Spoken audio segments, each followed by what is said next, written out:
आजचा दिवस एक आनंदाचा, एक उत्साह आणि मनामध्ये एक थोडा प्रश्न आहे आणि प्रश्नांची उत्तरं मिळवण्याची आज उत्सुकता आहे। त्यामुळे आपण सर्वजण आलात या ठिकाणी आणि आचार्य प्रवर श्री मोठे बाबांचं आज या ठिकाणी प्रगट मुलाखत या ठिकाणी होणार आहे। त्यांच्या जीवनातील प्रसंग, अनुभव आपल्याला या ठिकाणी ऐकण्याचं भाग्य मिळणार आहे।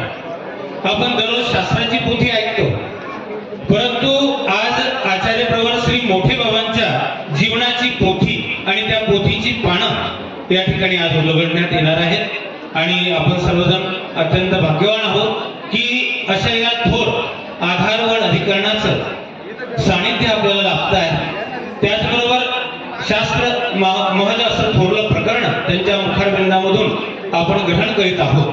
परंतु 93 वर्षाचं वय, एक सर्वांना पंथामध्ये आश्चर्य होत आहे की 93 वर्षाचा व्यक्ती बेडवर पडून असतो, परंतु 93 वर्षाचे हे अधिकरण आज या ठिकाणी आपल्याला महावाक्य प्रवचन थोरलं प्रकरण सांगत आहेत आणि हीच बाबांची महत्ता आहे आणि काही त्यांच्या जीवनाची महत्ता। 93 वर्षाचं आयुष्य आणि जीवन जगत असताना आज त्यांची प्रकृती, त्यांचं शरीर, त्यांचे डोळे, त्यांचे कान याचं आपण बघत असाल, कान अतिशय तीक्ष्ण आहे, अगदी इकडे कुजबूज असली तरी बाबा बोलतात। डोळे अतिशय तिथलं लांबचं दृश्य देखील ते टिपतात आणि त्याचबरोबर बुद्धी त्याचं तर बघायला नको, परंतु 93 वर्षाचं हे जीवन आणि अनुभवी परिपूर्ण असं हे जीवन, कृतार्थ जीवन भोगत असताना बाबांच्या जवळ जी अनुभवाची शिदोरी आहे, जे गाठोडं आहे, ते गाठोडं आज खऱ्या अर्थानं आज उकलण्यात येणार आहे। मी या ठिकाणी मुलाखत घेण्यासाठी या ठिकाणी निमंत्रित करतो की जे बाबांचे पाठज्ञ आहेत, पंथातील अतिशय विद्वतरत्न असलेले परमपूजनीय आदरणीय श्री मुरलीधरदासजी राहेरकर यांनी आसनावर बसायचं आहे।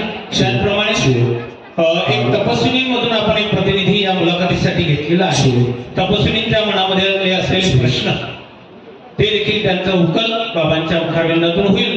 त्यामध्ये आमच्या मानवा पंथातील प्रवचनकार पूजनीय तपस्विनी वर्षाताई शेवलीकर त्यांनी देखील आसन ग्रहण करावं।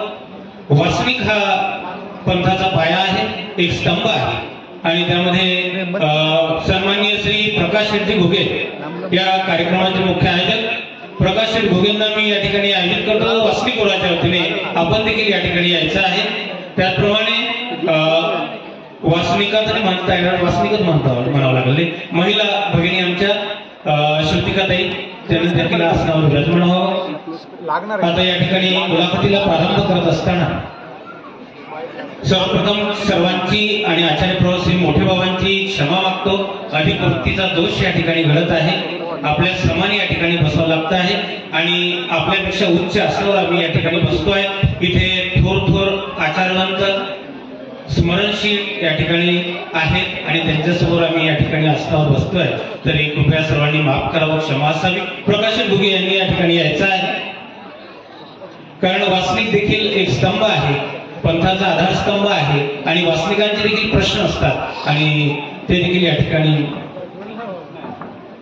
बाबांचे सहकारी नव्हे, बाबांच्या प्रसन्नतेचे असलेल्या पूजनीय तपस्विनी अक्का त्यांनी देखील या ठिकाणी यायचं आहे। त्याचबरोबर पूजनीय तपस्विनी आशाताई ही शिकेन आहे का शिष्या हेच कळत नाही, कारण जिथे तिथे बाबा असतात अगदी शिष्याप्रमाणे ती बाबांच्या पाठीशी असते आणि आज पण तिने असावं अशी बाबांची या ठिकाणी आज्ञा आहे। आणि या ठिकाणी मी अधिक वेळ न घेता या ठिकाणी मुलाखतीला प्रारंभ करतो आहे। आचार्य प्रवर घोटी निवासी परमपूज्य पंतभूषण श्री मोठे बाबाजी, मोठे बाबांचा परिचय नाही असं कोणीही नाही, परंतु तरीही ज्या अंतरस्थ बाबी असतात, अंतरंगस्थ मनातलं त्या गोष्टी काही माहीत नसतात किंवा जीवनातील जन्म कुठे झाला, आई वडील कोण, अविद्यक म्हणजे जन्मगाव कोण, अशा प्रकारच्या गोष्टी आहेत, निमित्त कोण, उपकारक कोण आणि बाबा कसे घडले, कुणी घडवलं, त्यांच्यावर संस्कार कुठले झाले आणि हा दैवराटीचा योग कसा आला, अनुसरण कसं घडलं, या सगळ्या प्रश्नांची उत्तर आपल्याला हवी होती। आणि शास्त्र अध्ययन त्यांच्या मुखारविंदातून करत असताना, चिंतन करत असताना हे प्रश्न आपल्या मनातच होते. म्हणून आजचा हा जो सुदिन आहे त्या दिवशी आपल्याला काही प्रश्नांची उत्तरं मिळणार आहेत आणि काही प्रश्न या ठिकाणी वैयक्तिक प्रश्न बाबांना मी विचारणार आहे. तात्विक अर्थावरचे प्रश्न असतील ते आदरणीय श्री मुरलीधर दादा आहेत. त्याचप्रमाणे सामाजिक विषयावरचे प्रश्न असतील ते पूजनीय तपस्वी वर्षाताई शेवलीकर आहेत. आणि आपणा सर्वांचे जे प्रश्न आहेत वासनिकांचे ते प्रकाशजी घुगे हे बाबांना क्रमशः विचारतील. तर प्रथमच आपल्या कार्यक्रमाला अगदी वेळ झालाय, खूप अगोदरच कार्यक्रम सुरू व्हायला हवा होता. तर मी अधिक वेळ न घेता मी या ठिकाणी आपणा सर्वांची परवानगी घेऊन आणि बाबांची आज्ञा घेऊन या ठिकाणी बोलतं करत आहोत. बाबांचं टाळ्यांच्या गजरात सर्वांनी हार्दिक हार्दिक स्वागत.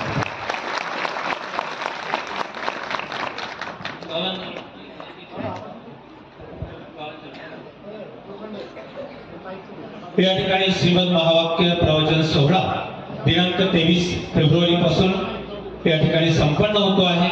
या सोहळ्याचे प्रमुख आयोजक सन्माननीय परमेश्वर सरभक्त श्री प्रकाश घुगे आणि संयोजक परमपूजनीय आदरणीय कृष्णराज बाबाजी मराठे, परमपूजनीय आदरणीय वाद्यनाथ बाबाजी पातुरकर आणि पूजनीय श्री प्रवीणराज दादाजी शेवलीकर आणि सर्व सहकारी आणि आपण सर्व यांच्या उपस्थितीमध्ये हा आगळा वेगळा सोहळा या ठिकाणी आज संपन्न होतो आहे.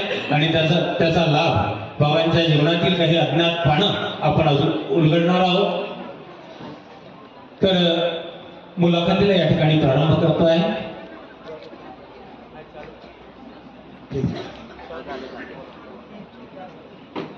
वेळ झाल्यामुळे अधिक प्रास्ताविक न करता आता या ठिकाणी मुलाखतीलाच प्रारंभ आपण करूया. आदरणीय श्री बाबाजी दंडवतपणा,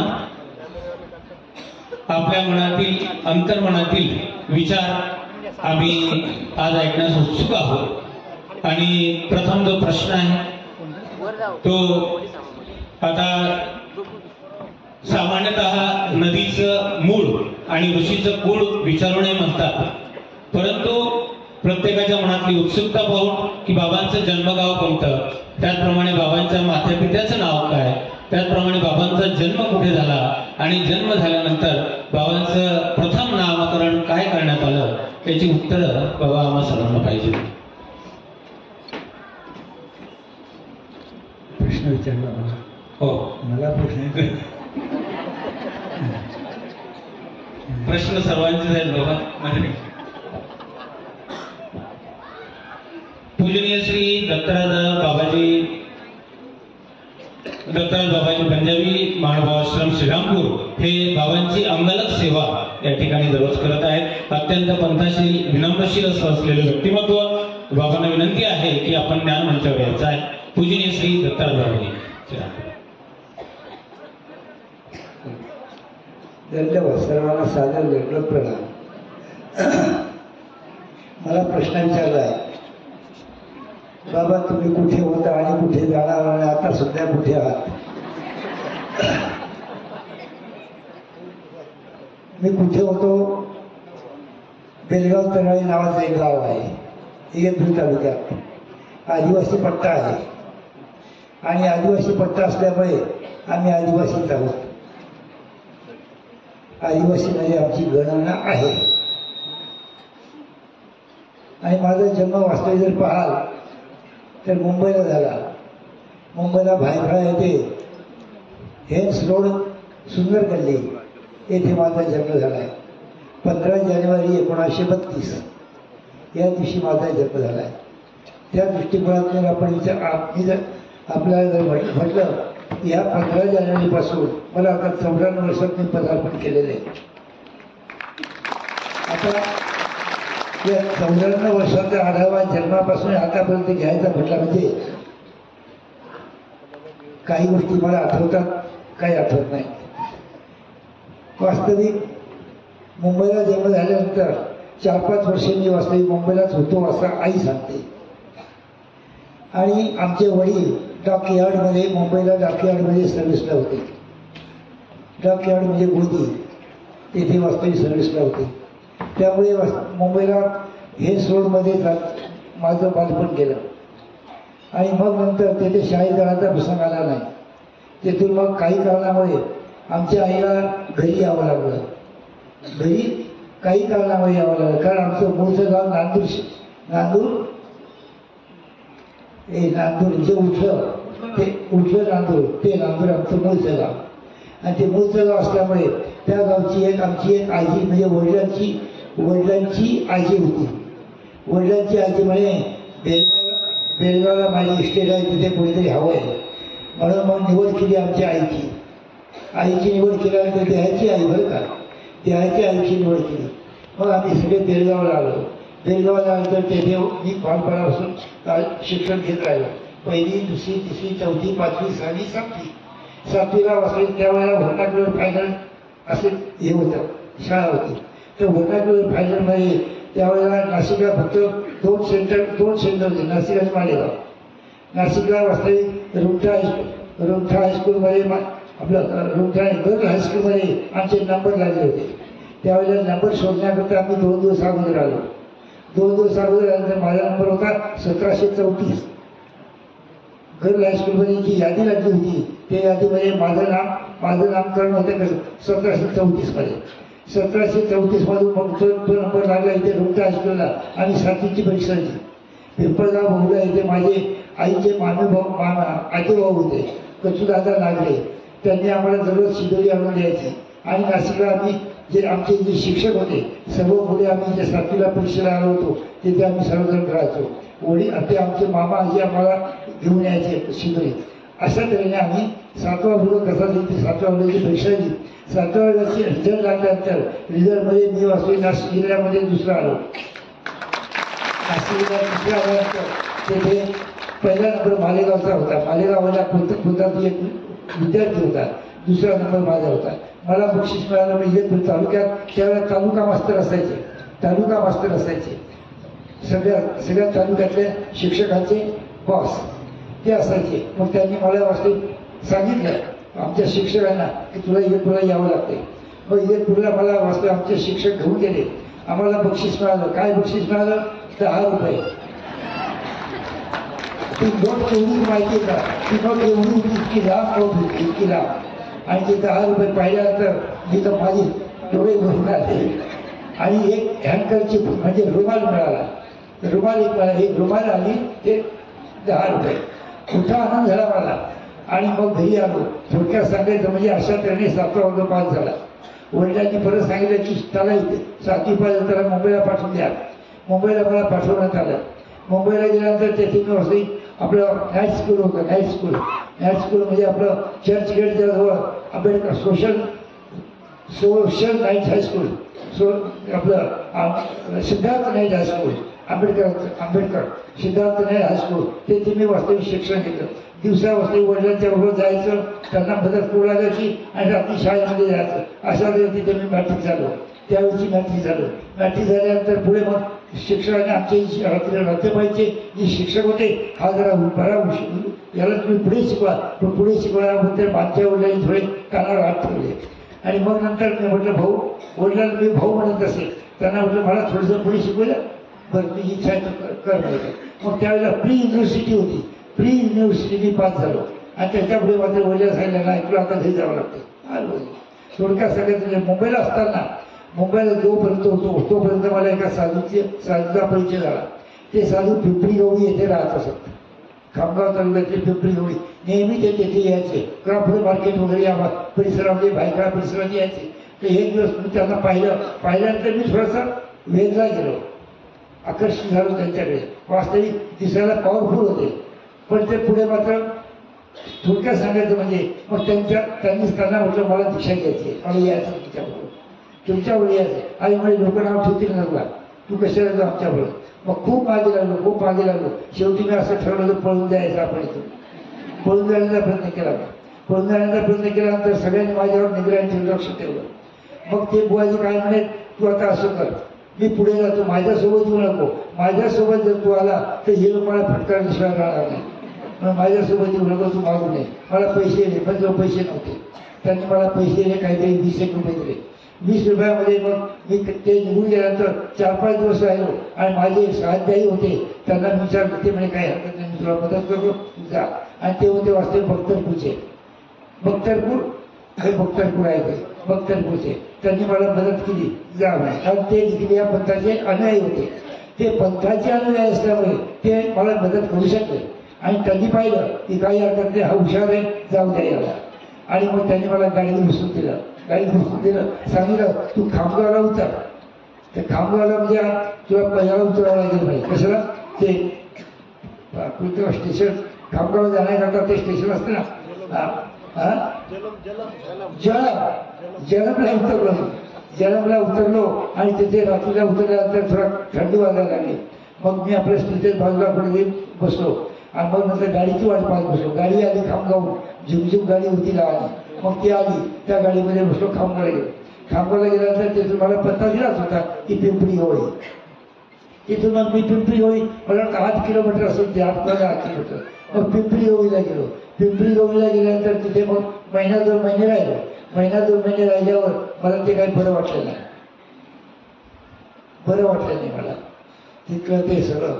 ते गावात मला काही टाईमपास केला नाही, पण पळून जाण्याची भावना पहिल्यापासूनच होती. ज्यावेळेला लहानपणी वास्तविक नंगे संन्यासी बेलगावात यायचे त्यावेळेला मला पळून जाण्याचा मी त्यांच्याबरोबर निश्चय केला होता, जाऊ यांच्याबरोबर निघून त्यांची सेवा करायचो. मी तिथे गावात आल्यानंतर त्या लोकांची नंगे साधू आल्यानंतर त्यांची सेवा करायचो. अंगलट सेवा करत होते. गोड वाटायचं मला, छान वाटायचं. थोडक्यात सांगायचं म्हणजे मग इथे पिंपरी होळीला मी महिना राहिलो. मग त्यांनी मला काय केलं की ते म्हणे आता आपण माऊरची यात्रा करू. मग बैलगाडी आणि त्या बैलगाडीच्या सोबत त्यांचा परिवार आणि मी, आम्ही सगळे, आणि मुंबईची काही मंडळी होती, आम्ही सगळे माहूरला गेलो. माहूरहून आलो. माहूरला जाऊन आल्यानंतर मग मी म्हटलं मला आता इथे राहावं लागेल. तुम्ही मला काय म्हटले की मी तुला मार्गात ठेवतो, मार्गात ठेवतो, अभ्यास करायला. मला अभ्यास करायचा आहे. मग त्यांना म्हटलं आता हा काय राहणार नाही, आपण जर याला जर जास्त आग्रह केला हा इथूनही पळून गेल्याशिवाय राहणार नाही. आणि मग नंतर त्यांनी मला सांगितलं पत्ता दिला कवठाचा. कवठा म्हणजे परतवाड्याजवळ कवठा म्हणून गाव आहे. त्या कवठाला अमुक माझी बहीण असते, मग तेथे जा. मग तिथे मी गेलो. तिथे गेल्यानंतर मी त्या बाईकडे पाहिलं. बाईकडे पाहिल्यानंतर मला माझी माताच दिसली. ही माझी माता आहे, माझी मार्गदर्शिका आहे. मला तिने खूप लाळलं, चांगलं पाळलं, पोचलं देखील. आणि मग तिथे गेल्यानंतर आमचे ज्या बाईला, आमच्या गृहाईला ज्यांनी चातुर्मास दिली होती ते सद्ग्रस्त त्यावेळेला परतवाड्या येथे जनपदची शाळा होती. जनपद कौन्सिलर होते ते. जनपद कौन्सिलर असल्यामुळे त्यांनी पाहिलं. 2-4 लोकांनी विचार केला आपापला. आमच्या गृहाईला सांगितलं, उपदेश मी तिथे घेतला. आणि तिथे त्यांनी काय केलं की सांगितलं बाईला आमच्या की याला सध्या दीक्षा देऊ नका, याला थोडा तिकडचा अभ्यास होऊ द्या. मग मी म्हटलं काय करायचं आता, कसं करायचं विचार केला. चला काही वेळेला संयम ठेवावा लागतो. मग त्यावेळेला मी स्वतः काही राहतो. मग त्यांनी मला शिक्षकाची नोकरी करतो. त्यावेळेला शिक्षकाची नोकरी पगार मला किती होता? 56 रुपये.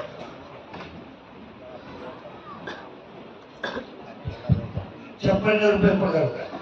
1 वर्ष नोकरी कशी केली त्यांच्या मनाखातर. आणि त्या 1 वर्षामध्ये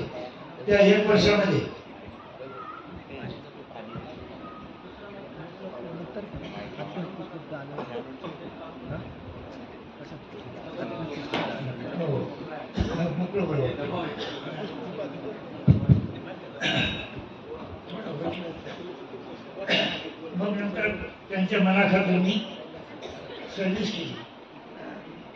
ते जनपद कौन्सिलर असल्यामुळे त्यांचा तिथे वचक होता. आणि ते काळे म्हणून एक वकील होते, त्यांची दोस्ती असल्यामुळे त्यांनी मला जनपद कौन्सिलर तिथे मला त्या जनपद शाळेवर लावलं. कवठ्याला त्यावेळेला एव्ही स्कूल असत, एव्ही स्कूल म्हणायचे. त्या एव्ही स्कूलमध्ये मग मी लागलो. तिथे मी आपले माझ्याकडे विषय होते इंग्लिश आणि गणित आणि मराठी, हे 3 विषय होते. ते 3 विषयांनी पिरियड पद्धतीने त्यांना शिकवत असो.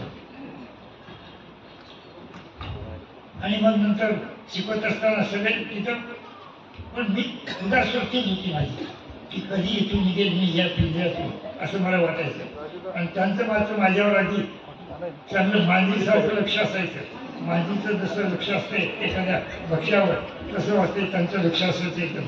हा कुठे गेला नाही पाहिजे, त्याला माहीत होतं. आणि बाईचा माझा विचार मात्र आलेला होता. बाईला मी सांगितलं, बाई मी आता हे तुमचा करता मी 1 वर्ष सर्व्हिस करतो, मी पुढे सर्व्हिस करणार नाही. बाई म्हणे हे त्यांना सांगू नको. आणि ते स्वर्गग्रस्त होते नारायणराव गंगारामजी वाडगे, कवठा गावचे सरपंच, एक मोठे ख्यातनाम व्यक्तिमत्व होतं. बनारस युनिव्हर्सिटीचे ते इंटर परीक्षा पास झाले होते, बनारस युनिव्हर्सिटी. आणि त्यांनी मला इतकं माझे उपकार, आजही ते खरोखर माझे उपकार म्हणून मी वाचून त्यांची नोंद घेत असतो, प्रत्येकाला सांगत असतो. खरे माझे उपकार म्हणजे नारायणराव गंगारामजी वाडगे. थोडक्यात सांगायचं म्हणजे तर त्यांनी मला मग ते ज्योतिषाचा अभ्यास शिकवला. त्यांनी मला, त्यांचं वाचनालय खूप मोठं होतं, ते वाचनालय वाचायला दिलं आणि पुष्कळचा अभ्यास त्यांनी माझ्याकडून करून घेतात. त्याच्यामुळे लांडगे बाबा, जुने लांडगे बाबा जे वास्तविक बोरीला 1976 मध्ये आपल्या कलियुग बाबांचं महावाक्य लागलं होतं. 76 मध्ये 75 मध्ये 76 मध्ये 76 मध्येच ना, 1976 मध्ये समाप्ती झाली महावाक्याची. बरोबर आहे ना? आहे का? 77 ला झाली. 77 ला झाली. 76 मध्ये लागलं महावाक्य. 76च्या डिसेंबर मध्ये महावाक्य लागलं आणि 77ला समाप्ती. बरोबर आहे.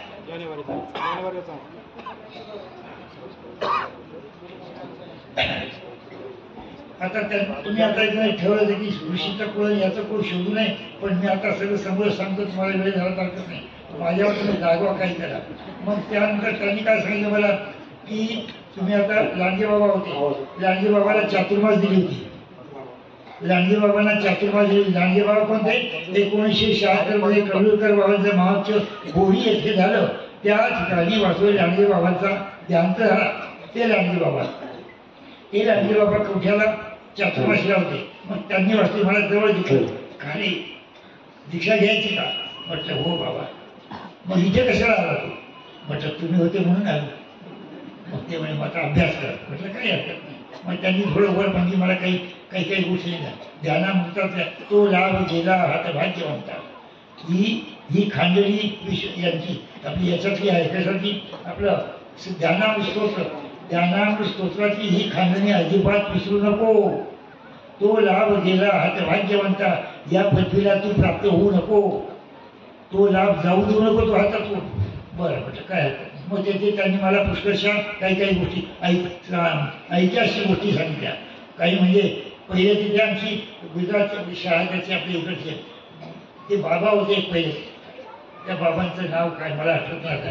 तर ते मार्गाच्या वेळीत राहायचे. लांडगे बाबा जेव्हा अतिथी आले ते तिथून निघून गेले आणि भोर संस्थान आहे ना, भोरला राहिले ते. थोडक्यात सांगायचं म्हणजे त्यांचं आणि लांडगे बाबांचं जमत नसे. ते व्याकरणाचे चांगले फरडे होते, पटू होते. आणि आम्ही म्हणजे अशा पद्धतीचे होतो. आणि नारायणराव मध्ये इंटर सायन्स असल्यामुळे त्यांना व्याकरणाचं खूप ज्ञान. आणि त्यांनी मला ओढ कशी लागली व्याकरणाची याकरता त्यांनी मला काय केलं, महाराष्ट्र साहित्य परिषद पुणे याच्या परीक्षा द्यायला लागल्या. मग ती परीक्षा मी अगोदर प्राज्ञा परीक्षा दिली, साहित्य प्राज्ञा झाल्यानंतर इकडे माझा काय 1 वर्षाचाच तो सर्व्हिसचा. मग ते म्हणजे आणखी दुसरी परीक्षा दे. विशारद कसा तरी झालो नाही, आचार्य झालो नाही, विशारद पास झालो, साहित्य विशारद झालो. त्या काळामध्ये पुणे विद्यापीठात, पुणे आपलं ते उत्तर विद्यापीठ, पुणे विद्यापीठ, ते साहित्य विशारद झालो. तो मराठीवर का मराठी साहित्य विशारद, मराठी साहित्य प्रज्ञा. आणि मग ते झाल्यानंतर मी म्हटलं आता इकडे मला याचा काळ संपत आला, नोकरीचा काळ संपत आला. मार्च मध्ये सुट्ट्या, एप्रिलमध्ये सुट्ट्या लागल्या. सुट्ट्या लागल्यानंतर परत आणखी दुसऱ्या वर्षी यांनी योजना आखली की याला परत दुसऱ्या वर्षी त्या जनपदच्या मीटिंगमध्ये यांनी ठरवलं की यांना परत परिसर लावा. आणि त्यांचं ठरलं. पण मी मात्र कळून दिलं नाही. मात्र यावेळेला मी त्यांना कळून दिलं नाही. खरोखर सांगतो मी त्यांना कळून दिलं नाही. म्हटलं आता परत सर्व्हिस करायची म्हटलं. त्यावेळेला माझं वय जास्तीत जास्त 19 वर्षाचं असेल, जास्तीत जास्त 19-20च्या दरम्यान असेल. आणि मग नंतर मी म्हटलं आता हे काही खरं नाही. मग त्या गावात एक सदुभाऊ नावाचे ग्रस्त होते, सदुभाऊ वासनकर होते. मग त्यांना म्हटलं, ते माझ्याकडे नेहमी यायचे. त्यांना म्हटलं सदुभाऊ माझं काय इतकी पेटी आहे, फक्त इतकी पेटी आहे, तू काय कर, ही पेटीमध्ये माझे कपडे आणि थोडे भांडे वगैरे काही नाही, आपले भांडे मी भाऊकडूनच घेत असतो. भाऊ म्हणजे आमचे नारायणरावमध्ये. मग त्यांनी मग ही पेटी आहे माझी कपड्याची, देवपूजा आहे, हे तू घेऊन जायची पाहिजे नदीच्या पलीकडे, मी पाठीमाग नेतो. आणि ते वास्तविक ते 12 महिने मला काय स्वयंपाक कधी करायचं नाही, कधी एखादी वेळेला पण संपूर्ण त्या कुटुंबामध्ये त्या कुटुंबाचा एक घटक म्हणूनच मी राहील. ते कुटुंब मला कधी फरक मारत नव्हते. येतपर्यंत की त्या कुटुंबामध्ये 3 भाऊ होते. त्या 3 भावांच्या वास्तूच्या लक्ष्म्या, ते बायका म्हणत नाही, बायका तिकडे काय म्हणतात, स्त्रीला लक्ष्मी म्हणतात, लक्ष्मी. त्या ज्या 3 लक्ष्म्या, त्या 3 लक्ष्मीच्या सोबत मास्तर आले का, चला जेवण करा, त्यांच्या ताटामध्ये जेवण करा. इतका लढा आमचा लागलेला होता. थोडक्यात सांगायचं म्हणजे ते घर म्हणजे जसं काही माझं स्वतःच घर आहे अशा पद्धतीने वागलो तिथे. त्यांना प्रेमही दिलं, प्रेमही घेतलं. त्यांचा लढा मला त्यांचा लढाई लागला. त्यांना स्वतःला वाटत नसे, पण ध्येय माझं हे होतं की आपल्याला वस्त्र घ्यायचं. हे ध्येय असल्यामुळे मी त्या अंगावर त्या मला ठेवलं. मग एक दिवस त्या सदू भाऊला म्हटलं की हे माझी बॅग घेऊन टाकले. मग नंतर त्यांनी बॅग डोक्यावर ते निघाला आणि निघाला मी त्या आमच्या भाऊच्या घरासमोर निघाला. भाऊनी पाहिलं ते काय म्हणे सदू ते काय, हे तर मास्तरची बॅग दिसते. नाही नाही म्हणे माझी बॅग मी त्यांना दिली होती, ती मी घेऊन चाललो घरी. काही हुशार होता थोडा. तो गेल्यानंतर त्याने काही नदीच्या पलीकडे माझी वाट पाहत बसला. मग नंतर त्यावेळेला फोन नाही, काही नाही. मग मी हळूच कोणत्या तरी दृष्टीने भाऊला त्या दिवशी मिटिंग होती जनपदची कवट्याला परतवाड्याला. ते परतवाड्याला गेले. ते गेले मिटिंगला आणि त्यांचे जे लहान भाऊ होते रुपराव भाऊ पटावे ते गेले शेतामध्ये मजुरांना घेऊन. संत्राचा बगीचा तिकडे असायचा, ते गेले तिकडे घेऊन. आणि वामनराव पटरेचे होते ते इकडे होते शिक्षक आणि नसूर जिल्हा. त्यामुळे माझं फावलं घरी कोणीच नाही, फक्त त्या बाया होत्या लक्ष्म्या, मोठी वहिनी, मधली वहिनी आणि लहान वहिनी, हे 3 जणी असल्यामुळे त्यांचंही लक्ष असायचं. पण तो दरवाजा मधला जो असत ना आपला, तो दरवाजा बंद असल्यामुळे माझं फावलं. मी काय करत हळूच माडीवरून खाली उतरतो. माडीवरून खाली उतरून तसाच बाहेर निघालो. त्यांचं काही लक्ष नव्हतं माझ्याकडे. बाहेर गेल्यानंतर मी मग वेळ लावला नाही, पटकन हळूहळू नदीकडे जवळ टाकलो. काही लोकांनी पाहिलं, पण ते काय उदासी लोक, त्यांनी काही भाऊला सांगण्याची त्यांची काही हिंमत नव्हती. मग आम्ही तिकडे गेलो. मग पायी दहीगाव लांबी गेलो. दहीगाव पुणा पायी दहीगाव पुण्याला आमच्या गुरुची चातुर्मास होती. मग तिथे गेल्यानंतर सगळं व्यवस्थित झालं. तिथे वैद्य, आज एक पुण्याला आमचे माझा शिष्य आहे वैद्य, तर अशी त्याच्या वडील, त्यांच्याकडे चातुर्मास होते आमच्या वडील, आमच्या गुरुची. मग तिथे गेल्यानंतर गुरुने मला पाहिलं, मिठी मारली आणि मला सांगितलं आता वेळ लावायचा नाही. कारण भाऊ कदाचित भाऊला माहीत झालं संध्याकाळी मिटिंगमध्ये आल्यानंतर कुठे गेले असं विचारतील, म्हणून आपण आता वेळ लावतो, चटकन चला. तर अनायासे त्या वर्षी काय झालं, ही 1952ची गोष्ट आहे. इसवी सन 1952 म्हणजे सप्टेंबर महिना होता. 28 सप्टेंबर का 27 सप्टेंबर रोजी मी दीक्षा घेतली. मग तिथून मी तिथे गेलो. बाबा प्रश्न क्रमांक 2 आहे की बाबांच्या डिस्टर्ब करतो मी मध्ये. बाबांना थोडासा मध्ये प्रश्न विचारायचा वर बसलेले, कारण का बाबांना थोडासा दम मिळाला पाहिजे. त्यामुळे 15 मिनिटं बाबा कंटिन्यू बोलले तर त्यांना त्रास होईल. जन्मारंभापासून आपण बाबांचा परिचय या ठिकाणी ऐकला. एक मिनिट मला बोलूया. मग नंतर दहीगावला मी गेलो. काहीने काय केलं, कपडे तयार केले होते माझ्याकरता. कपडे तयार केले. पदर म्हणजे कसा शुद्ध काळा पदर, शर्ट थोडंसं शिऱ्याचं आणि टोपी आणि फेटा असं सगळं तयार केलं. आम्ही गुरुआई आणि मी, आम्ही दोघं जण आणि माझ्यावर आमची आजी होती. आजी म्हणजे गुरुआईची आई. आम्ही गुलाबबाग गेले, तिथून निघालो. कुठे आलो, शिरगावला आलो. शिरगाव म्हणजे आज जो वास्तू आंबेडकर बाबाचा आश्रम आहे ते तळसाचं शेत आहे. आनंदराव तळस होते, आनंदराव तळस, नारायणराव तळस. आनंदराव तळसाचे मुलगा म्हणजे नारायणराव तळस. तर त्या नारायणराव तळसाच्या त्या शेतामध्ये बाबाचा आश्रम होता, आंबेडकर बाबाचा आश्रम होता. झोपड्या होत्या तिथे. आणि मग त्या आश्रमामध्ये आम्ही गेलो. गेल्यानंतर बाईनं सांगितलं त्यांना दीक्षा द्यायची. मग बाबा, मोठे बाबा येळंबताई बाई होत्या त्यावेळेला. येळंबताई बाई म्हणजे आता जे येळंबताई बाबा सरले ना, त्यांच्या मोठ्या बंधूचं नाव साजराई येळंबकर. त्या साजराई येळंबकरची गुरु आई, तिचं नाव ती होती, ती येळंबताई बाई त्यांना म्हणायचे. ते बाबाच्या संविधानात करत असे. मग तिथे गेल्यानंतर काय झालं की बाबा मला विद्या दीक्षा, आमची दीक्षा झाली. मग दीक्षा झाली 1-1.5 वाजता, 1-1.5 वाजता दीक्षा झाली. मग 1-1.5 वाजता दीक्षा झाली. कारण जायला वेळ लागला ना मला, 11-12 वाजले ना मला. मग तिथे गेल्यानंतर दीक्षा झाली. दीक्षा कोणाची लावची, काय द्यायची, दिली आमच्या गुरुआईच्या नावची. आणि नाही तुम्ही गुरुआईच्या नावची दीक्षा घेणार होतो. गुरुआईच्या नावची दीक्षा घेतली. मग बाबा काय म्हणे, मग ती येळंबकरी बाई काय म्हणे, आता नाव काय ठेवायचं बाबा सांगा. मग बाबा काय म्हणतात, तुझ्या शिष्याचं नाव काय आहे. तुझ्या शिष्याचं नाव काय आहे? मी साजरा ठेवणार साजरा ना. मग मला आम्ही साजरा नाव मला प्राप्त झालं. तेव्हापासून आम्ही साजरा झालो. दंडोत प्रणाम बाबा. एक मिनिट थोडा आपण विसावा घ्या.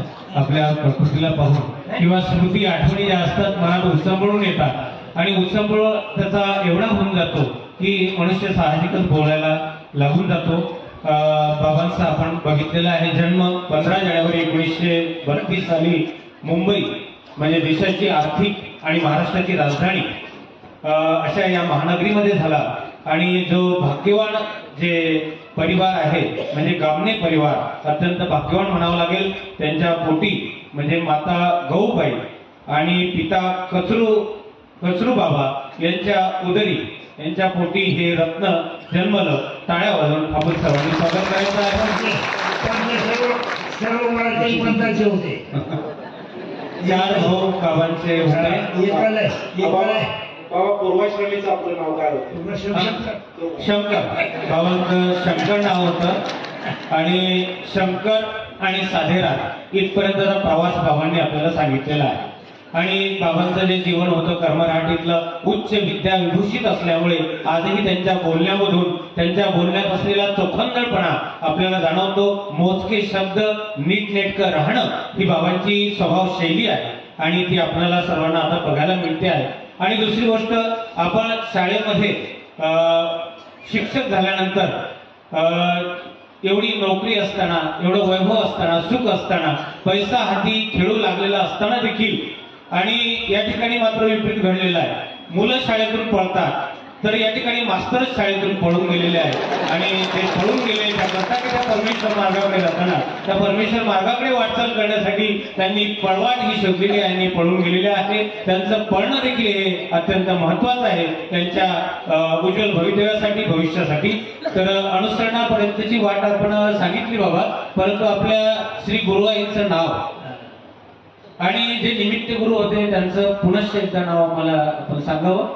आमचे निमित्त गुरु जयकांत बाबा पुसदेकर पिंपरी गवळी आणि उपदेश गुरु म्हणायचं. उपदेश गुरु आमचे ह्या गुरु आहे म्हणजे ताईबाई पुसदेकर. तर आईंच्या साठी देखील आपण टाळ्या वाजवायच्या आहे की हे अनुभव असं रत्न ज्यांनी घडवलं ज्यांनी संस्कार टाकले त्यांच्या सांभाळी जेव्हापासून आल्या आणि पळून जाण्यासाठी त्यांनी मदत केली आणि पळून गेल्यानंतर लवकर घेऊन टाकू कपडे नाही तर पुन्हा गेल्यानंतर पुन्हा तुला तिकडे टाकतील किंवा पुन्हा शाळेत जावं लागेल आणि बेचे पाडे पुन्हा शिकवावं लागतील. परंतु हे पाडे आपल्या उपयोगाचे नाही. तर परमेश्वराचे जे शास्त्र आहे त्या शास्त्रासाठी आपल्याला जन्म द्यायचा आहे. म्हणून या ठिकाणी बाबांचा अनुसरण विधी 1952 साली सप्टेंबर असेल तारीख 27 किंवा 28. हा मी शकतो बाबा सांगतो तारीख आहे इथे लिहिलेली. परंतु बाबांना या वयात देखील शनिवार होता बरं का शनिवार स्पष्ट स्मृती आहे. यापेक्षा आश्चर्य काय 94 वर्षाचं हे व्यक्तिमत्व आणि संसारासाठी नाकारते पण येते नकारत्याचा वार म्हणतात परंतु संसारासाठी नकारत्याचा वार. आणि मग नंतर तिथे मला पंडित बाबा विडेकरने मला पूर्वी शिकवली.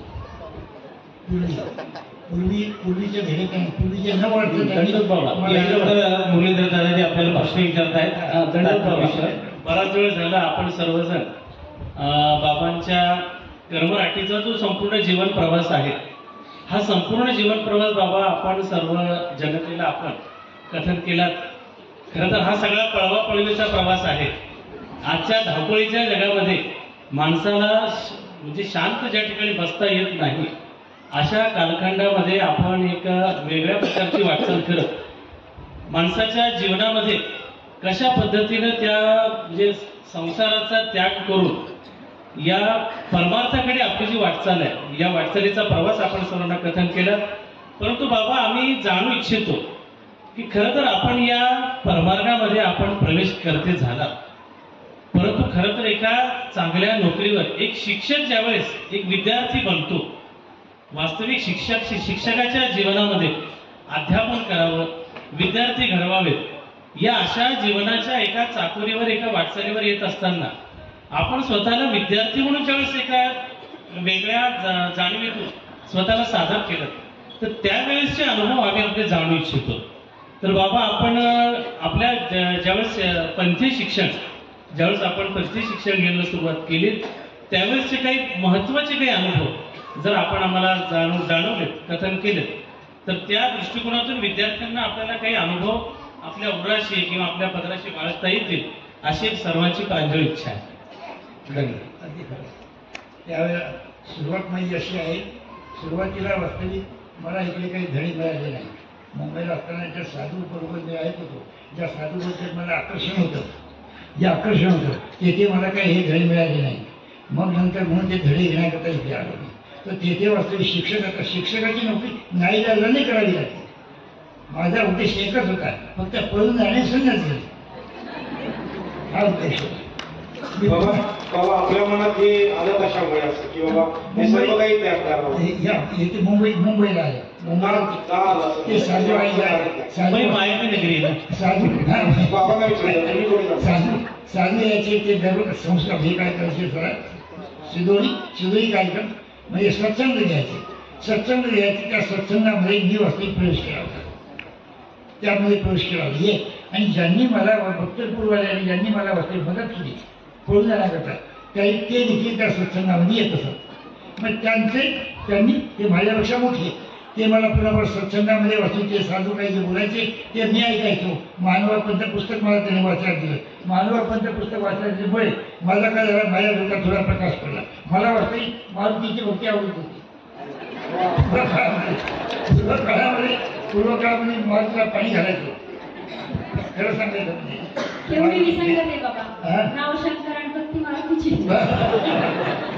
भक्ती मारुती तो इथे वाटली तो त्याचा अवतार म्हणतात नाही का, त्याचाच अवतार म्हणण्याचा मुद्दा असता. मग मी तेथे वसते मारुतीची भक्ती असल्यामुळे मी तेथे राहायचो. मग इकडे जेव्हा महानुभाव पंथ वाचला सत्संगामध्ये जाऊ लागलो आणि ज्या सद्ग्रस्ताने मला पळून जाण्याकरता मदत केली त्याचंही निरूपण मला ऐकायला मिळालं. कारण तो सईबाईचा शिष्य होता. आमच्या ज्या सईबाई होत्या ज्यांचं आज सगळ्या पंथात नाव आहे अशा ज्या सईबाई त्या सईबाईचे शिष्य होते. सईबाईचे असे पुष्कळ शिष्य आहेत असे विचारत आहेत. पुष्कळ शिष्य आहेत ज्यांनी वास्तविक नागराज बाबाला देखील मदत केली. हो, ज्या सईबाईंनी नागराज बाबा म्हणजे जेव्हा वास्तविक नागराज बाबाला महंती देण्याला काही लोकांनी प्रतिबंध केला होता त्या काळात सईबाईने वास्तविक नागराज बाबाला पुष्टी दिली. आता बाकीच्या लोकांना माहीत नाही या गोष्टी. पुष्टी दिली काही राहू नको म्हणायचो, नाही महंती म्हणायचं काही हरकत नाही. कारण त्यावेळेला आमच्या बोबडे दादा काय म्हणायचे 32 वर्षाचा झाल्याशिवाय महंती द्यायची नाही. हे त्यावेळेला ज्यांना हे वास्तविक 70-27 वर्षाचे 4 महंती घ्या म्हणे. पण तेव्हा 32व्या वर्षी तोपर्यंत मी महंती पडित राहता. पण काही जो परिवार होता ह्याच्या विरोधात होता, नाव नाही घेत नाही. म्हणून मग काय सांगितलं की वास्तविक सईबाईंनी त्यांना जास्त केलं. चला म्हणे बाहेर कुठून श्रीरामपूरचा बेलापूरचा जो मार्ग होता चला बाहेर. नाही पटत ना निघा बाहेर. आल्यानंतर पहिली चातुर्मास त्यांनी कुठे गेली लासलगावला आले ते. सईबाई पुढाकार सईबाई पुढाकार थोडक्यात सांगायचं म्हणजे अशा त्या सईबाईच्या पुढे संपूर्ण पंथ वाटते. संपूर्ण पंथ त्या सईबाईचं नाव घेतो. धन्यवाद बाबा. बाबा मला असा प्रश्न विचारावा वाटलं का आपला जीवनाचा प्रवास हा उठला नांदूरपासून बेलगाव तळावर मुंबईनंतर परतवाडा खामगाव बरोबर पिंपरी गवळी खामगाव हा जो सगळा प्रवास झाला हा प्रवास करत असताना सर्वप्रथम तुम्ही मगाशी सांगितलं का मला गावात बेलगावात असताना सुद्धा तिथं जर साधू आले तर ती साधूंची सेवा करण्याची इच्छा होती, आकर्षण होतं. तर मग त्या साधूंची सेवा करत होते. त्यानंतर तुम्ही मारुतीचे भक्त होते. तुम्हाला प्रश्न हा विचारायचा आहे का तुम्ही महानुभाव पंथच का निवडला आणि महानुभाव पंथ निवडत असताना तुम्ही आजच्या ह्या अन्य लोकांना पंथीय भरपूर लोक आहेत पण अन्यही लोक आहेत महानुभाव पंथाबद्दल तुम्ही जसे महानुभाव पंथात आले आणि आज संपूर्ण महाराष्ट्रामध्ये जर बघितलं तर तुमच्या एवढं स्थान तसं जर पण तुमचा अभ्यास आज तुमचे महावाक्य पोथी हे जे आहे या वयाच्या मानाने वयाच्या 94व्या वर्षी सुद्धा तुम्ही एवढं मोठं प्रबोधन एवढं मोठं मार्गदर्शन साधू संतांना करत आहात. तर तुमचं सुरुवात जी महानुभाव पंथात झाली, महानुभाव पंथच का निवडला एक साध्या भाषेला सरळ सांगून लोकांना. तर काय आहे, वास्तविक त्याच्या अगोदर हे जर मुंबईला जाण्याच्या अगोदर जर मला तसा योग आला असता तर त्याही साधीच्या बरोबर मी पळून गेलो असतो. होय ना? पण हा योग वास्तविक दैवाधीन आहे. देवानं तो योग आणला. तुमच्या साधू संतांची वास्तविक माझ्यावर काहीतरी दृष्टी आणि चिंतन तसं आमच्या स्वामीचं परमेश्वराचं काहीतरी चिंतन काहीतरी मला पूर्वप्रमाणे काहीतरी चांगल्या क्रिया घडल्या असतील म्हणून त्या वैकल्पिक क्रियेपासून मला करून मला महानुभाव संप्रदाय केला. दुसरा प्रश्न असा आहे का आपले गुरु कलोरकर महाराज, कलोरकर बाबा यांच्या 1976 साली त्यांनी महावाक्यपोथी घेतली होती. तुमच्या परिवारामध्ये त्याच्यानंतर महावाक्यपोथी कोणाची झाली? मला तोपर्यंत थोडं समजून द्या. मला कंटाळा तुमच्या वेळ झाला कल्लोळकर बाबांची पोथी झाल्यानंतर आज आम्ही तुमची बघतोय. मधल्या काळात तुमच्या परिवारात अजून कोणाची झाली?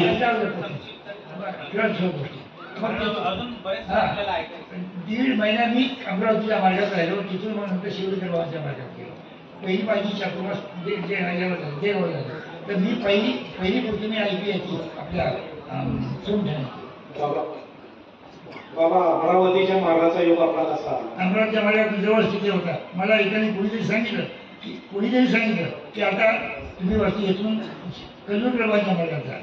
पण मी हा विचार केला कारण आमच्या काही गुरुवाई ज्या होत्या त्या मार्गामध्ये पहिल्या राहत होत्या. हा अन्वय होता, हा संबंध होता. आणि म्हणून त्या दृष्टीने बाईने मला सांगितलं काही दिवस तिथे राहा. बाईने मला सांगितलं काही दिवस. मी फक्त 1.5 महिना राहिलो. 1.5 महिना राहिलो. बाबाने मला सांगितलं तुला 1 संवत्सरमध्ये तयार करतो मी. 1 संवत्सर म्हणजे 1 वर्ष. एका वर्षात मी पुष्कळ तुला तयार करतो, तू जाऊच नको. पण माझ्या मनात पंडित बुवाने जे बीज पेरलं होतं, पंडित बुवा आंबेडकरना, की तू तिथेच जा. शिवडकर बुवांच्या मार्गावर गेल्याशिवाय तुला तुझी प्रगती होणार नाही. का इतर शास्त्र लवकर धरल्या जात नाही. अमरावतीचं शास्त्र लवकर धरल्या जात नाही असे मोठमोठे लोक त्या काळात म्हणत असत. आणि तुला इथून जमणार नाही, तुझं वर्ष व्हायला नाही. मग तिथे गेलो मी. तिथे गेल्यानंतर तिथेच अभ्यास केला. थोडक्यात सांगायला तिथे मग महावाक्य लागले.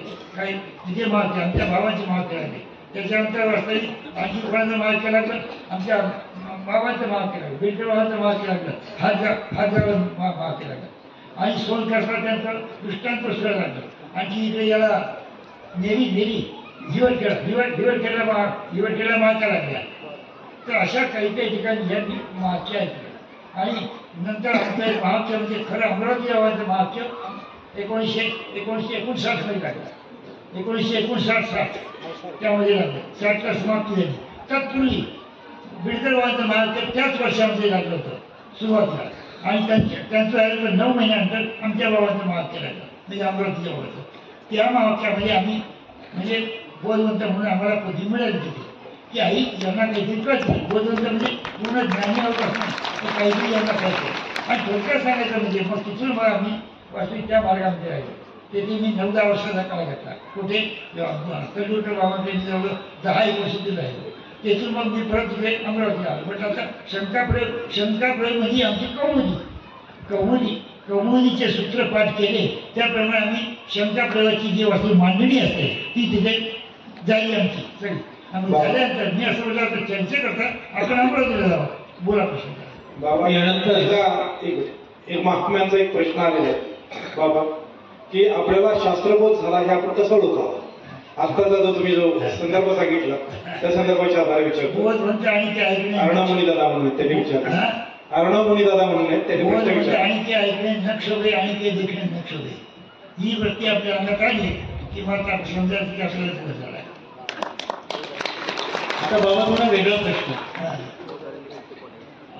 महानुभाव संप्रदायामध्ये आज आपण आपला सर्व प्रवास आपण आम्हाला सांगितलं, परंतु आताची जी चालू परिस्थिती आहे या चालू परिस्थितीमध्ये आजचा जो तरुण साधक आहे आणि या तरुण साधकाच्या साधनेमध्ये निर्माण होणारे प्रश्न आणि त्याच्या साधनेमध्ये जाणवत असलेली सातत्यानं काही जे काही समस्या आहेत याच्याविषयी आपल्याला काय म्हणजे सांगायचं? अगदी बरोबर आहे.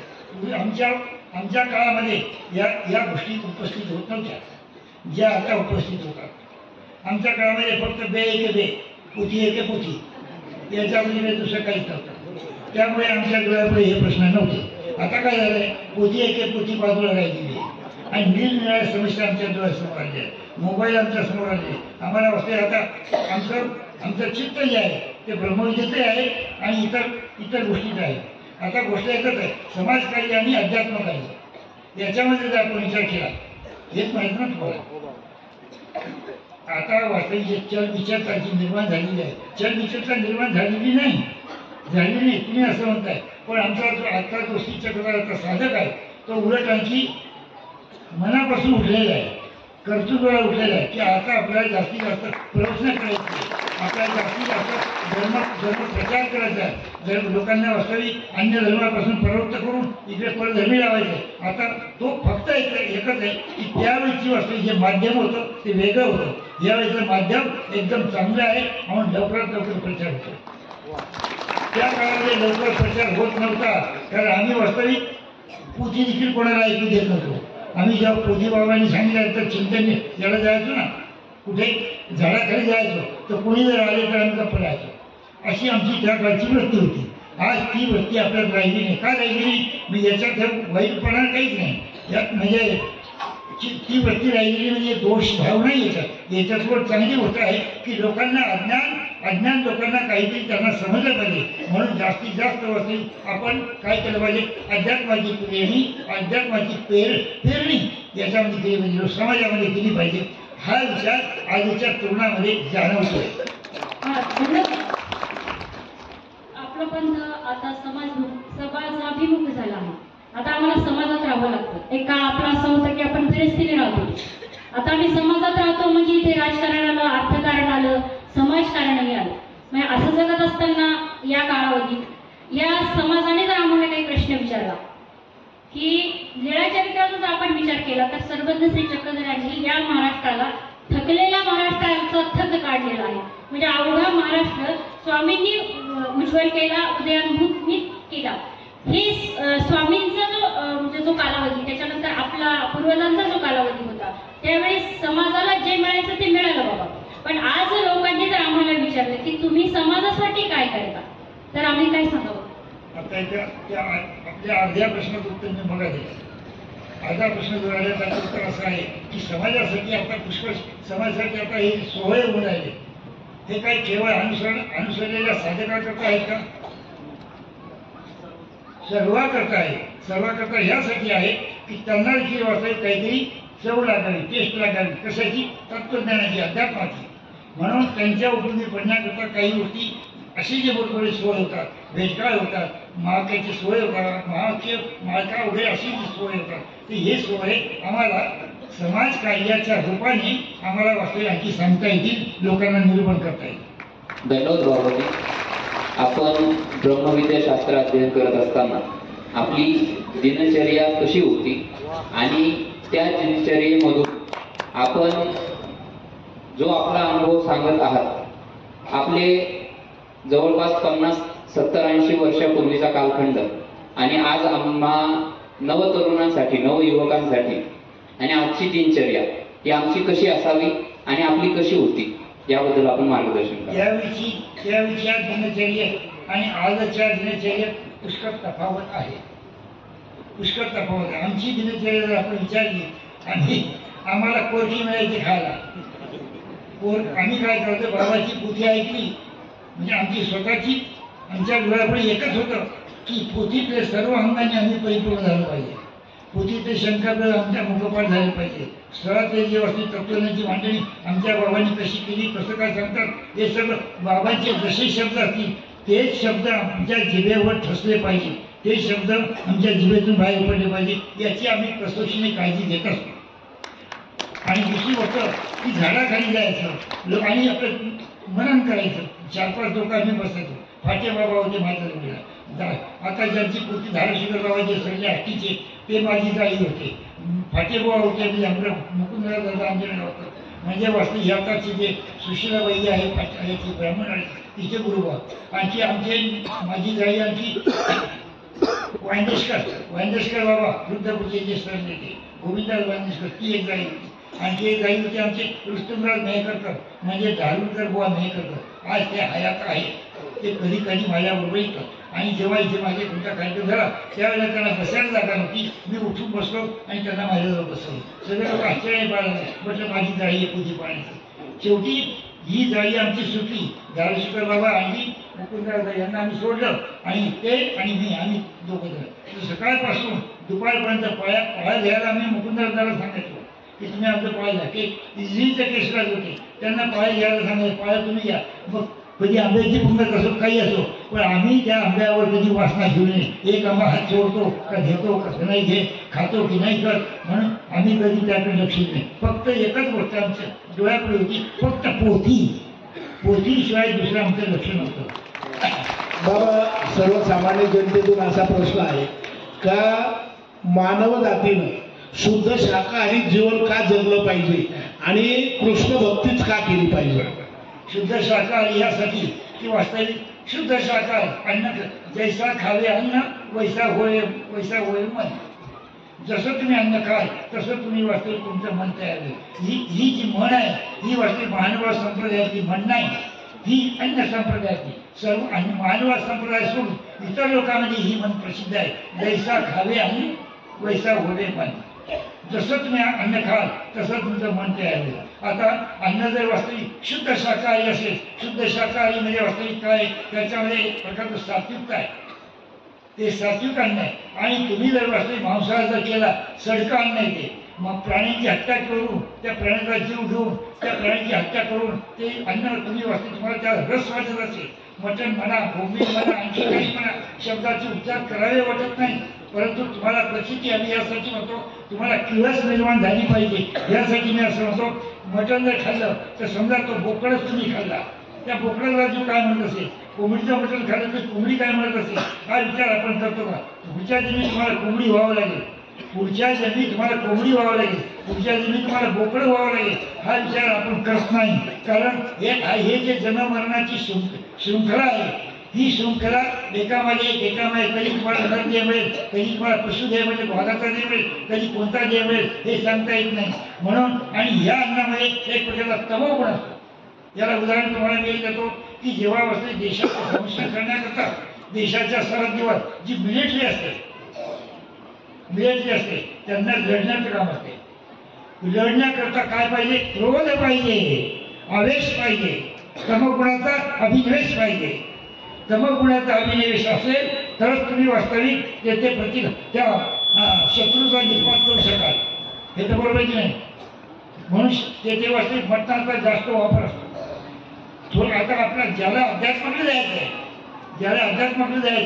ज्याला वास्तविक ईश्वराची भक्ती करायची, त्याने हा विचार करायला पाहिजे, एक तरी कोणती तरी एक निवड करा. एक तर तमोगुणाकडे शरण जा किंवा एक तर मग सत्वगुणाकडे शरण जा. सत्वगुणाकडे जर जायचं असेल तुम्हाला शाकाहारी शुद्ध शाकाहारी व्हावं लागेल. तमोगुणाकडे जायचं असेल तर मग मटण मांस काही खात नाही. पण इतकं किळसवाणी आहे, सडका माल आहे. अहो बोंबील म्हणजे काय? मुंबईला वस्ती जेव्हा मी पनवेलला गेलो, पनवेलला नाही याला भाई नाही आणखी तिकडे मोठीपुरी लॉन्च मधून जावं लागायचं. लॉन्च कान्याला बाबा सांगलीच्या एका अक्ष त्यांच्याबरोबर मी एकदा गेलो उरणला लॉन्च मधून जावं लागायचं. उरणला लॉन्च मधून गेल्यानंतर आम्ही उतरल्यानंतर सगळा मास्यांचा सडा रस्त्याने, सगळ्या मास्या त्याच्यावर जायचं. म्हणजे अशा तऱ्हेने त्या सडा जो पडलेला असतो तो गोळा करतात लोक आणि तुम्हाला खाऊ घालतात. बोंबील वाळवतात, कसे कोणत्या पद्धतीने मला हा विचार तुम्ही करत नाही. मटण वास्तविक तुम्हाला कोणत्या मटणात बोकडाचं देतात की बैलाचं देतात हेही तुम्ही पाहू शकत नाही. कधी बैलाचं असते, कधी आणखी कशाचं असते. अहो एक ठिकाणी असा प्रसंग आला की लहान बालकाचं देखील वास्तविक मटणामध्ये मुंबईला कोणत्या तरी हॉटेलमध्ये असा प्रयोग झाला. मग जेव्हा ती करंगळी निघाली तेव्हा वास्तविक त्या लोकांना कळलं की अरे ही करंगळी जी आहे ते नरहत्या नरभक्षक लोक होतात. म्हणण्याचा मुद्दा असा की वास्तविक तमोगुणात जर तुम्हाला पाहिजे असेल तर खुशाल तुम्ही भक्षण करा. दंडोत प्रणाम बाबा. शेवटचा माझा एक जनतेतला प्रश्न असा आहे, संत हे समाजाचे आदर्श असतात आणि समाज घडवण्यामध्ये संतांची प्रमुख भूमिका असते. शाकाहारी बनवणं आणि मांसाहारापासून, दारू आणि व्यसनापासून दूर ठेवणं हे बाबांनी आपलं सामाजिक कार्य केलेलं आहे.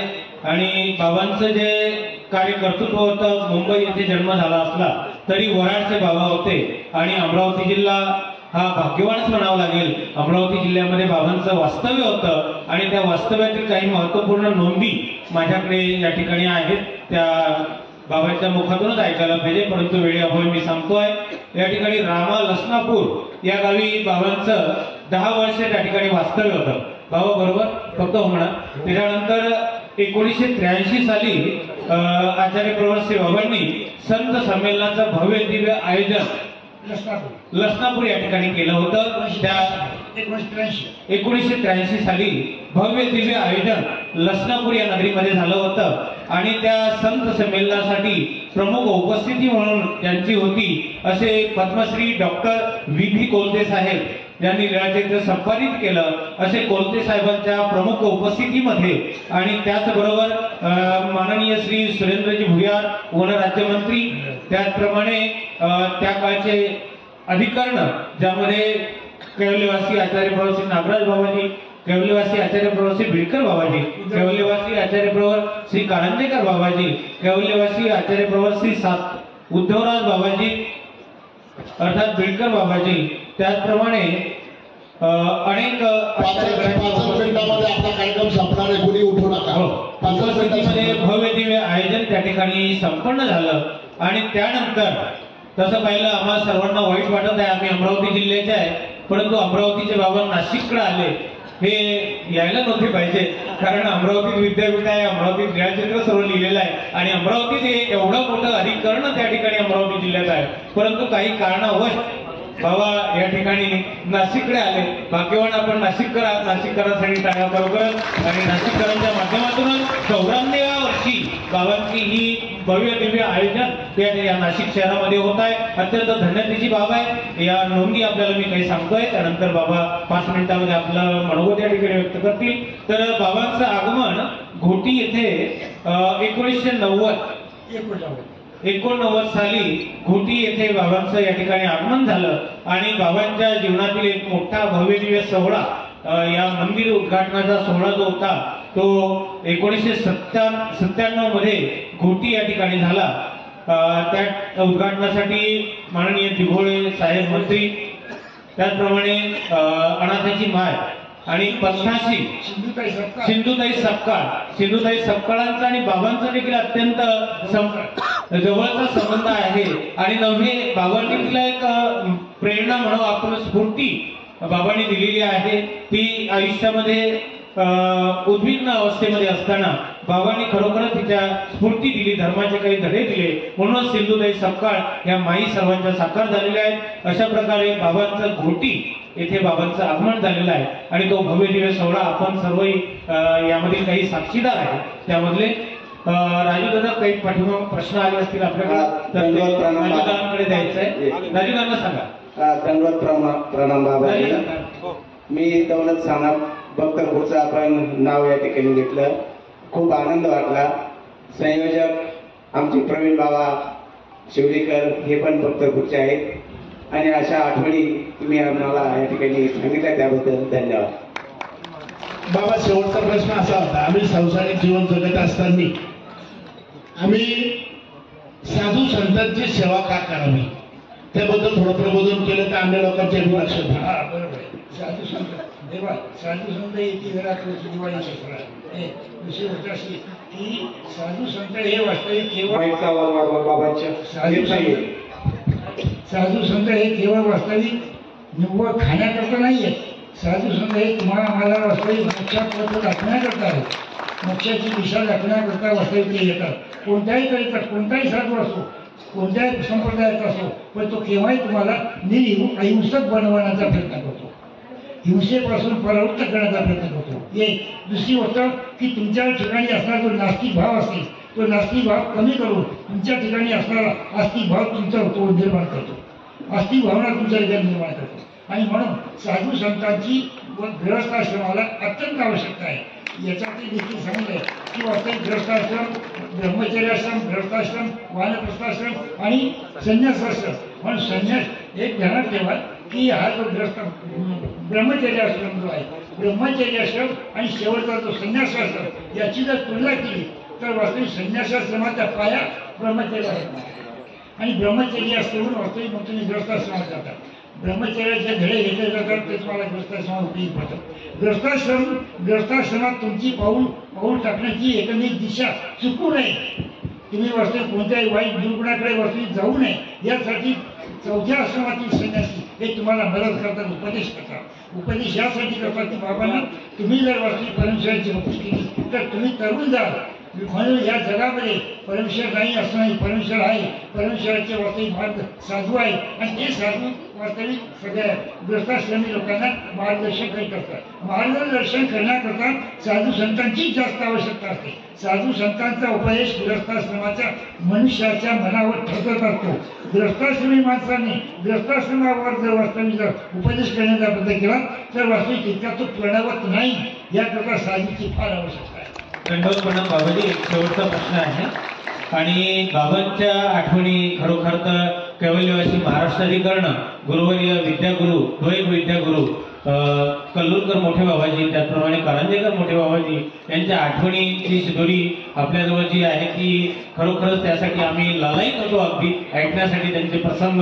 कारण पोथीच्या प्रसंगी यामध्ये आलेला आहे की मास्तर दादा म्हणजे आचार्य प्रभू श्री बाबाजी त्या ठिकाणी जर पोथीला आले नसेल तर बाबा पोथी सुरुवात करत नसतात. ह्या अत्यंत अनुभवाच्या आठवणी आहेत. त्या पोथी प्रसंगी आपण नक्की सांगाव्या दररोज 1-5 मिनिटं, कारण वेळेअभावी काही विचारता येत नाही.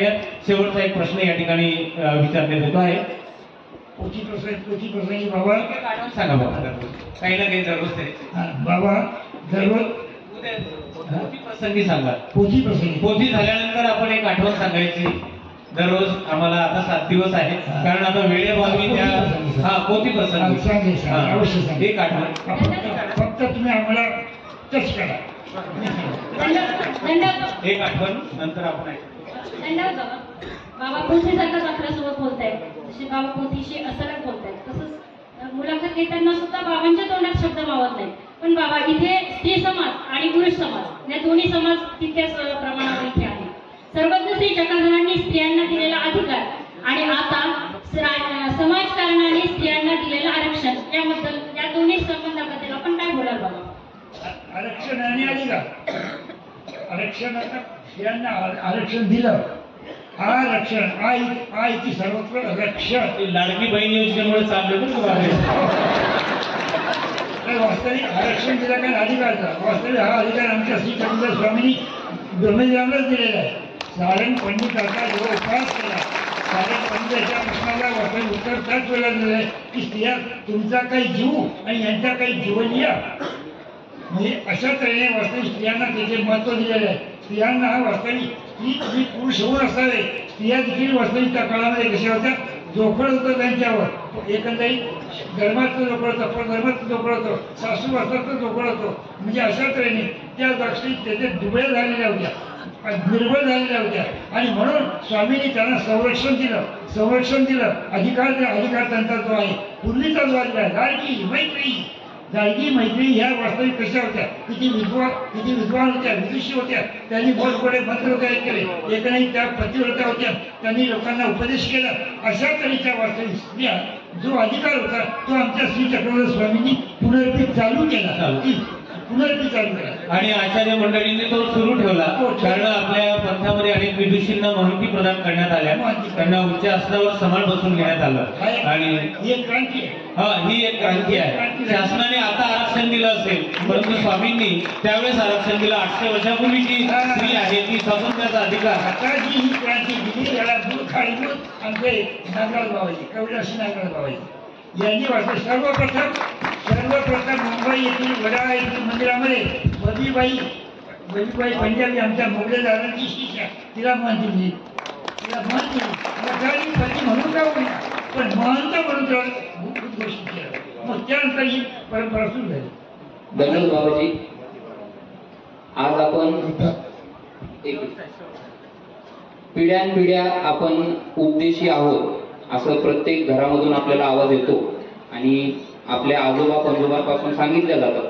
परंतु आजकाल घरांमध्ये नवयुवकांना नवयुवतींना ज्यावेळेस उपदेश घ्या सांगितलं जातं किंवा उपदेश घेण्याबद्दल विचारलं जातं त्यावेळेस पिढ्यानपिढ्या आपण उपदेशी असलेलो आपल्या मनात उपदेश घेण्याबद्दल बऱ्याचशा शंका निर्माण होतात, परंतु पालकांनी आपल्या पाल्याला किंवा मुलाला मुलीला उपदेश घ्यायचा का ही वेळ येऊ देण्यापेक्षा त्याला वयाच्या कितव्या वर्षी स्वतःहून उपदेश दिला पाहिजे, ते स्वतःहून उपदेश देणं गरजेचं, महत्वाचं आणि योग्य आहे का, आणि आपण त्याने हा म्हणायचा किंवा तिने हा म्हणायची वाट बघावी का? विशेष मुलींनी पण बाबा, विशेष मुलींनी पण. सर्वप्रथम एक गोष्ट याच्यात अशी आहे की आपण काही ठिकाणी आपण फार कमी पडतोय. संन्यासी लोक काही ठिकाणी कमी पडतात. धर्म प्रचार करण्याच्या दृष्टीने आपण थोडीशी कमी पडतोय असं मला तरी वाटतं. कारण अशी वेळ येऊन राहिली. तुम्ही काही गोष्ट खरी आहे. पालकांना उपदेश आहे काही वाजता आपल्या मुलावर संस्कार करत नाही. पालकांना जास्तीत जास्त फाउंडेशन सध्या पक्क व्हावं यासाठी संन्यासी वास्तविक पालकाला तयार करत नाही. ही एक ध्यान ठेवा ना आपण, नाही का? म्हणजे संन्यासाचं कर्तव्य पालकाला तयार करणं आणि मुलांना वास्तविक तयार करणं हे पालकाचं कर्तव्य आहे. परंतु एक विशिष्ट वयाची मर्यादा असावी का की 7 वर्षाचा झाला तो उपदेश दिलाच पाहिजे? 18 वर्ष संख्या आपल्या पोथीचा 18 वर्ष संख्या 18 वर्षानंतर वास्तविक उपदेश द्यायला हरकत नाही. आपण आपल्या अधिकारवाणीतून सर्व पालकांना, आई वडिलांना एक सूचना करावी की आपला पाल्य किंवा आपली मुलगी, आपला मुलगा वयाचा 8 वर्ष पूर्ण झाल्यानंतर कोणताही विचार न करता आपण उपदेश द्यावा ही सूचना आपण करावी. पालकाचं कर्तव्य आहे, कर्तव्य. जे उपदेशी पालक असतील त्यांनी हा विचार डोळ्यापुढे घेऊन आपल्या मुलाला तसं वळण लावायचा प्रयत्न केला पाहिजे. तर मुलाचं ऐकावं लागतं बाबा नंतर पालकांना. मुलं म्हणतात आम्हाला आता उपदेश घ्यायचा नाही, पालक त्याला होकार देतात. आणि मग अशी वेळ का आली याला पालकच जबाबदार पालकच जबाबदारी असं नाही तर पालकाला निरूपण करणारे संन्यासी देखील वस्तू जबाबदार. संन्यासी तर हा एक वेगळा भाग आहे. मुलांच्या सोबत राहणारे पालकच असतात ना. त्यामुळे मुलांना कधी उपदेश द्यावा, कधी तुम्ही बाकीच्या सगळ्या गोष्टी देता मुलांना, तुमची प्रॉपर्टी देता, तुमचे शेत दाखवता, शिक्षण देता, उपदेश का देऊ नये? आणि मुलांच्या मनावर पालकांनी का जावं याच्याविषयी आपलं काय म्हणतं? आणि बरोबर आहे, मला इथेच वाटते बरोबर. माझ्या मनातच तो प्रश्न आहे की पालकांनी वास्तविक मुलावर काही वेळेला दडपण आणलं पाहिजे. दडपण आणलं पाहिजे एक गोष्ट आहे. कारण मुलगा धर्मापासून परावृत्त होता कामा नये. मुलगा दुर्व्यसनाकडे आकर्षिला जाऊ नये. मुलगा आपल्या एखादी सामाजिक चौकट आहे त्या चौकटीच्या बाहेर जाता कामा नये याकडे वास्तविक पालकाचं पूर्ण लक्ष पाहिजे. दुसरी मातेची एक अपेक्षा असते किंवा पालकांची असते की ही मुलगी आहे आणि हिला उपदेशी घर मिळेलच का नाही ही त्यांच्या मनामध्ये शंका असते. आणि शंका असताना ते विचार काय करतात, निगेटिव्ह विचार करतात, पॉझिटिव्ह करत नाही. कारण तिने जर उपदेश घेतला, 8व्या वर्षी उपदेश घेतला, 8 ते 18व्या वर्षी जर आपण लग्न केलं तर 10 वर्षाचा जो तिचा धर्म आहे त्या धर्माचं फळ तिला असं मिळेल की तिला उपदेशी घर मिळेल किंवा ती एवढी कट्टर होईल आणि तिचा 10 वर्ष जो आहे तो धर्म तिचा चांगल्या प्रकारे संपन्न होईल. आणि अशी अपेक्षा सर्वांनी, मातांनी विशेषतः, नाही तर आई विचार करते हिला उपदेशी घर मिळणार नाही आणि तिकडे अन्य घरी गेली तर हिची पंचायत होईल. हा मनातील ग्रह या प्रसंगी आपण सर्वांनी काढून टाकायचा आहे आणि मुलीला खरोखरच 8व्या किंवा 12व्या वर्षी संज्ञान झाल्याचा उपदेश द्यायचा. वेळ खूप झालेला आहे. आता 2 तास आपलं चर्चासत्र चाललेलं आहे आणि बाबांचं जे जीवनचरित्र आहे आपल्याला परत 24 तारखेच्या आत परत एकदा बाबांचे 2 तास आपल्याला नक्की घ्यावा लागेल. कारण आपले खूप प्रश्न अजून बाकी आहेत. लोकांची आतल्या चळवळ चालू आहे का आपण वेळ खूप झालेला असल्यामुळं आपण जमिनीवर बसलेले आहात. अनेकांची जागेवर चळवळ चालू आहे. परंतु आता आपण नक्कीच मी सगळ्यांच्या मनातलं बोलल्यामुळे हसायला लागले सध्या. पण परत एकदा आपण ही मुलाखत 24 तारखेच्या आत एक दिवस परत चर्चासत्र ठेवू. त्याच्यावरती बाबा